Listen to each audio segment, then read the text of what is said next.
Hello, everyone, to the Fireside Chat on Social Robotics for Inclusive Education. My name is Sabine LOBNIG. I work with AAATE, the Association for the Advancement of Assistive Technology in Europe, which is a very long name. And today I'm here with Lorenzo DESIDERI, who is researcher and consultant for AIAS Bologna, which is doing many things, but also has an AT competence center, I think. And Lorenzo, you are focused on technology for inclusive education, right? And then we also have online with us Pedro ENCARNACAO, and I hope I pronounced the name right. And Pedro is the acting president of AAATE, but also researcher and professor at the Catholic Portuguese University in Lisbon, and also familiar and working on social robotics for inclusive education, right? Right. I get a nod, that's good. All right, so because we have a very specific topic, which is social robotics, and I myself was not so very familiar with the topic, Pedro, can I ask you to start off by explaining what are social robotics? Sure. So first of all, good morning, everyone, and I would like to start by thanking the Zero Project for welcoming this fireside chat on robots for children. I will not. I'm sorry that I cannot be there in person, but hopefully you'll be able to understand me. And please let me know if there's anything wrong with the connection. So I will be enlarging a bit the scope, not only looking at social robots, but I will try to very briefly explain what we are referring to when we mention robots today. So I will start with a definition, with the International Standards Organization definition. They define robot as a programmed, actuated mechanism with a degree of autonomy to perform locomotion, manipulation, or positioning.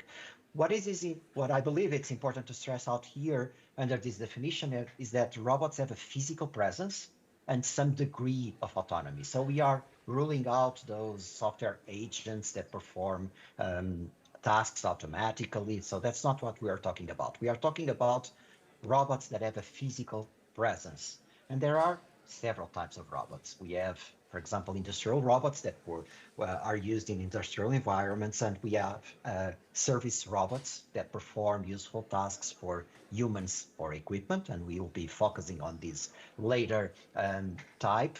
Service robots can be used for personal use, for example, supporting tasks such as handling or serving items, grooming even, or providing guidance or information. And they can also be used in professional use, like tasks as surveillance or cleaning, or even person transportation. We all are aware of those automatic trains that usually drives us from airports or between different terminals in airports or stuff like that. Within the personal service robots, there are mainly three overlapping subclasses. Let's call those assistive robots, socially interactive robots, and then in the intersection, we have socially assistive robots. Assistive robots are just those that give aid or support to a human user. Now, socially interactive robots have a social interaction with users. So they are able to, or at least they should be able to express or perceive emotions, communicate with high-level dialogue with their users, establish or maintaining a social relationship, use natural cues like gaze, gestures, stuff like that. When these social interactive robots are used to give support or to a human user or to give aid to a human user, we call those the socially assistive robots.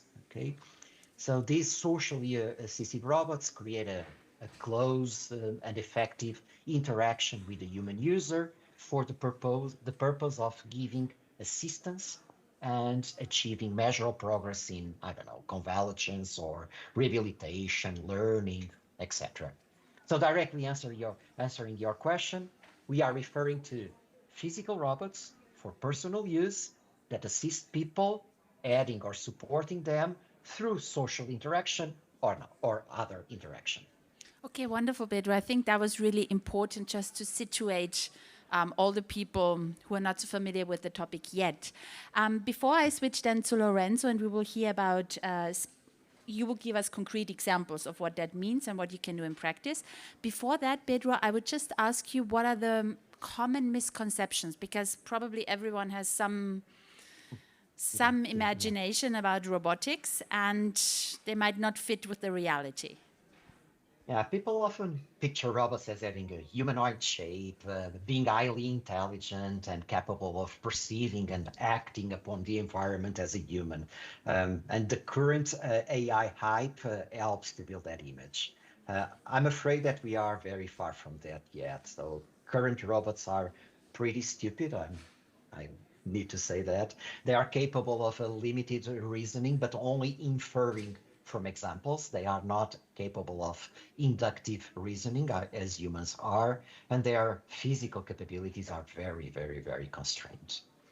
Okay. Okay, well, thank you for that. That matched a bit what in my head was. Thank you. But Okay. then, Lorenzo, what does it look like in practice? Yeah, well, despite all these limitations, I think that they might have some They practical do.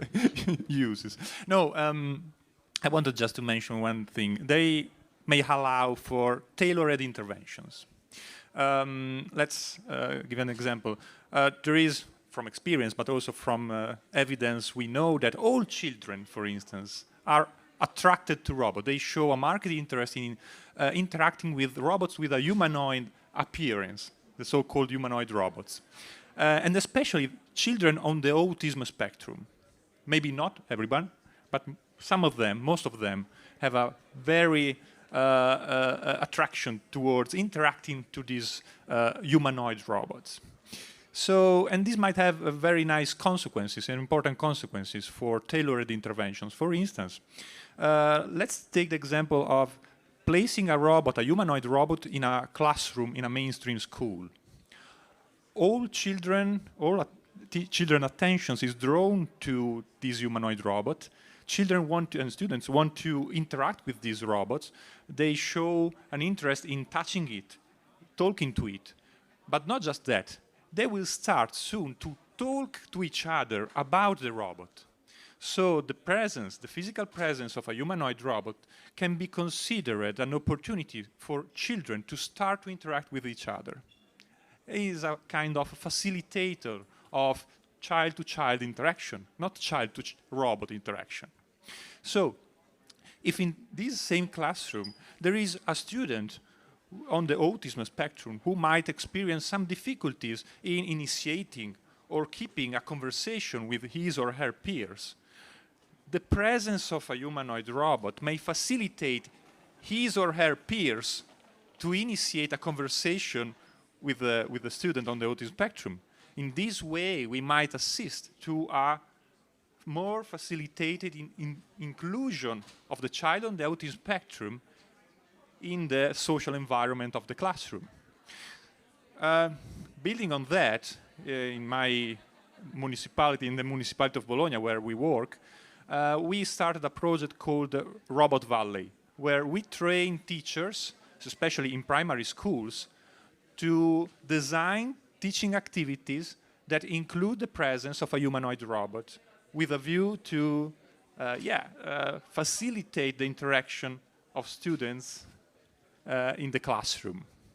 So, of course, this is a great opportunity for all children to be included in a social activities such as education and social interaction, and but also for teachers to consider inclusion since the beginning of their teaching activity design. So is this a pilot project, or have you already rolled it out in different settings? We are still in the piloting phase, even if the piloting phase is lasting 3 or 4 years. So, but because we are training teachers every year, we have achieved the involvement of 10 schools across the region, together with about 50 teachers.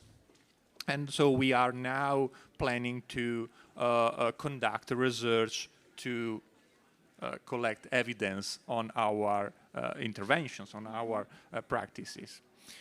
I think that we might also counterbalance the opportunities of using robots also with some challenges that are at the core of our training scenarios for teachers, because of course teachers, to make a proper use of a humanoid robot in their teaching activities, should be aware of the pedagogical values of using robots in teaching, but also, as Pedro said, of the limitations of robots. They cannot do everything. They are just one further tool in the hands of the teachers in supporting their teaching activity.